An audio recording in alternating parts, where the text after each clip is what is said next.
The Northern Police Orphanage was founded in 1898 by Miss Catherine Gurney, OBE, for the care of police force children who had lost one or both of their parents. It was later renamed St George's House.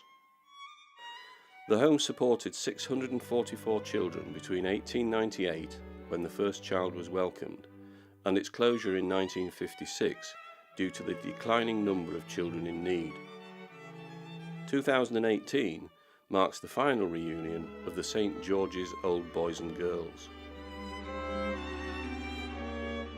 Old Boys and Girls have been attending reunions at the Majestic Hotel in Harrogate for over 50 years, with the weekends typically comprising a meal at the Majestic, followed by a trip down memory lane at the Police Treatment Centre, Harrogate. A reunion was started some time ago, and then it fell into neglect almost, and then a person called Elsie Bradley started it up again about 50 years ago. She did. And she did an awful lot of... She managed to find and where we everybody are the ones that are still left, which are still coming. Yeah. The final official reunion. Yeah. Yes. We may get together a few of us again. I think so. But we've been coming for what, 50? Well, I haven't been coming for 50 years. I have. Because we have actually come to the end of our formal reunions. We do intend to continue with our mini reunions, but this really is only the end of a chapter. The St George's Trust continues to service and look after children who have found themselves in some tragic circumstances, very similar to the circumstances that I found myself in almost 75 years ago. So I hope it does continue, and I know that it will. This year, the Old Boys and Girls were joined at their reunion by some supporters of the Trust, who were pleased that the Old Boys and Girls had benefited from their time at the home, but were keen to highlight the importance of the continued work of the Trust. My connection is that my great-grandfather was one of the original patrons of the St George's charity, and was then, as I understand it, the chairman of one of the main committees running the establishment for a period of somewhere in the region of 15 years, I think. And then my grandfather then took over from him and continued to be clearly, active in every aspect of the place. Wouldn't be the only member of the general public who would be unaware that actually there are consequences and, shall we say, of all police activity that require remedy, and that that the trust is then there to fill that important role. Only trouble is I believe over 600 children went through the doors of the orphanage, and you can imagine the dire circumstances really when a child was left orphaned, and fortunately for them they were able to come to the orphanage here in Harrogate. You may say, well, the original orphanage had served its purpose, but what I would say about the centre here in Harrogate is that we have the thin blue line.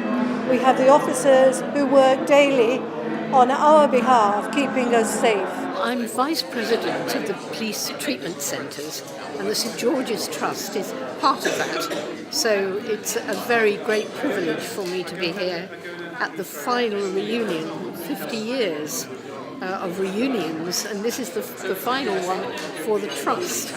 But that's not the end of the story, because we're going to go forward with the St George's Trust charity to make sure that the children of police officers can carry on being supported.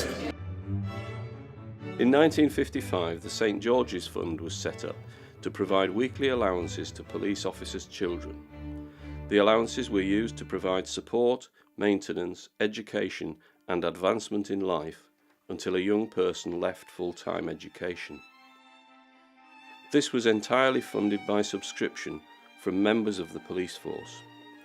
The fund eventually became the St George's Police Children Trust, which continues to provide support to police officers' families to this day. Police officers can donate the small sum of £1.50 per month from their pay to be eligible for the support of the Trust. St George's Police Children Trust continues to need your backing to provide financial support to families of police officers when the unimaginable happens.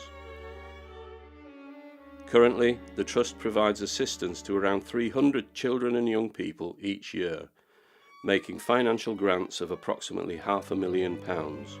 Times move on. You know, homes for children are really not the best environment for children. No. The best environment is their home, their family, and therefore if you can help them to preserve that life, I think that's very good. Whilst 2018 marks the final reunion of the old boys and girls, it also heralds the start of an exciting new chapter for the charity, seeing new benefits introduced, including driving lesson grants and child counselling grants.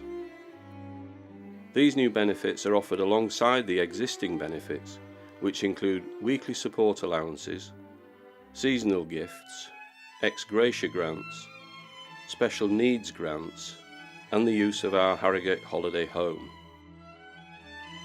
In addition, changes to eligibility will allow the Trust to provide support to families should either parent lose their life, or if a police officer parent can no longer work due to illness or injuries sustained on or off duty. To find out more about how you can donate to St George's Police Children Trust, or to find out more about the work of the charity, take a look at our website. All police forces, should be encouraged to make a donation. You never ever know when you're going to need the help and support that the St George's Trust can provide. It has helped so many children, so many families, and I know for a fact it's going to continue to do so, but we need your support as well. It really has been a very, very interesting weekend. Not as emotional as I thought it was going to be, but nevertheless, one chapter closes and another chapter begins. So all power to the Police Treatment Centre and the St George's Trust.